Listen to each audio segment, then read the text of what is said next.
Et bonjour à tous, aujourd'hui nous allons voir la démonstration d'un théorème qui va donner les relations coefficients racines d'un polynôme scindé sur un corps quelconque.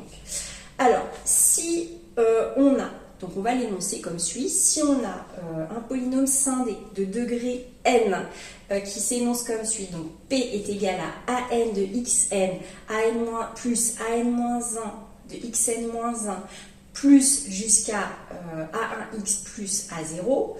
Si en plus on se donne lambda 1 à lambda n qui désigne ces racines comptées avec multiplicité, alors sigma k est égal à moins 1 à la puissance k de an-k sur an pour tout k appartenant à l'intervalle entier 1n, où les sigma k représentent les expressions symétriques élémentaires. Donc là on a énoncé le théorème.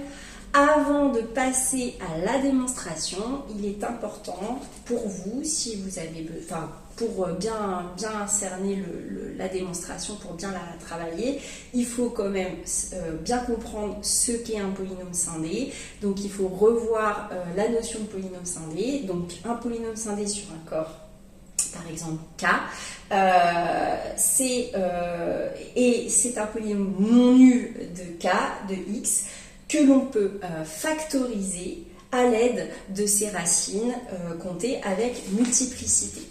Donc ça, c'est important de revoir ça. On sait aussi, où on revoit, où vous revoyez aussi, qu'on peut écrire un polynôme scindé sur K de degré n comme suit. Donc on va avoir l'égalité suivante, an xn plus an-1, xn-1 plus etc. jusqu'à 1x plus 0 est égal à an de x moins lambda 1 de x moins lambda 2 jusqu'à fois x moins lambda n. Et donc dans cette égalité, le membre de gauche sera la forme développée de P et le membre de droite sera la forme factorisée de P. Donc ça, c'est quelque chose qu'il faut voir au moins une fois. Ensuite, si besoin, vous pouvez aussi, je vous conseille de revoir la construction, la définition des expressions symétriques élémentaires. C'est nécessaire de savoir ce que ça représente. Une fois que vous avez travaillé ces notions, ou si vous les connaissez déjà et que tout va bien, on va maintenant passer à la démonstration du théorème. Donc, on va procéder par généralisation sur le degré du polynôme scindé. On va faire ça en 3 temps. Donc d'abord, dans un premier temps, on va avoir le cas d'un polynôme de degré 2. Ensuite, dans un second temps, on va avoir le cas d'un polynôme de degré 3. Et ensuite, on passera à la généralisation sur un polynôme de degré n, dans lequel on aura une certaine récurrence pour donner la structure globale de nos différentes égalités. Alors, donc revenons maintenant au cas de base, donc au cas 2.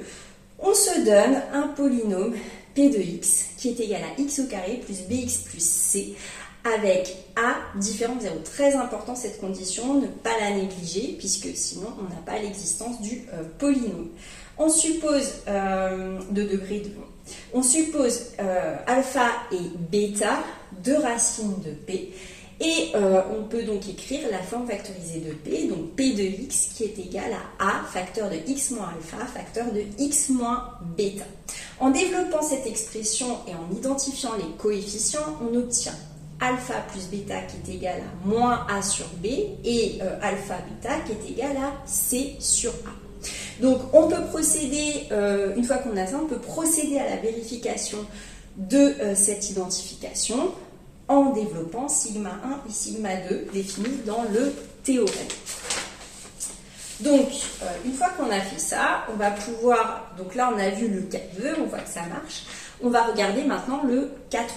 Donc dans le cas du polynôme de degré 3, alors j'ai dit le cas 3, le cas du polynôme de degré 3, pardon. On fait le même raisonnement que pour le cas 2, le cas de degré 2. On fait le même raisonnement, soit P de x est égal à ax au cube plus bx au carré plus cx plus d, où a est différent de 0. Et on suppose alpha, bêta et gamma, trois racines de P. On obtient alpha plus bêta plus gamma qui est égal à moins b sur a alpha bêta plus gamma bêta plus alpha gamma qui est égal à C sur A et alpha bêta gamma qui est égal à moins D sur A. Donc là, pareil, on fait le même raisonnement, on fait les mêmes vérifications que pour le polynôme de degré 2, donc le cas d'avant. Maintenant qu'on a vu ces premiers cas, ça fonctionne, donc on est OK. Et maintenant, on va généraliser. Donc la troisième partie, on arrive à la généralisation pour un polynôme de degré n. Et ici, on parlera de la formule de Viette. Alors, si vous l'avez déjà entendu, on est en plein dans la formule de Viette. Alors, on se donne un polynôme P de x qui est égal à an xn plus an-1 xn-1 plus etc. plus a1x plus a0 avec toujours la condition que an est différent de 0. On suppose des racines de P, R1 à Rn et on donne sa forme factorisée, soit P de x qui est égal à an facteur de x moins R1 facteur jusqu'à x moins Rn. En développant ce produit, on peut observer une structure. On va faire le même raisonnement que précédemment pour un polynôme de degré n. Cela nous donne donc une structure, effectivement. Alors, en première ligne, on se donnera la somme des racines.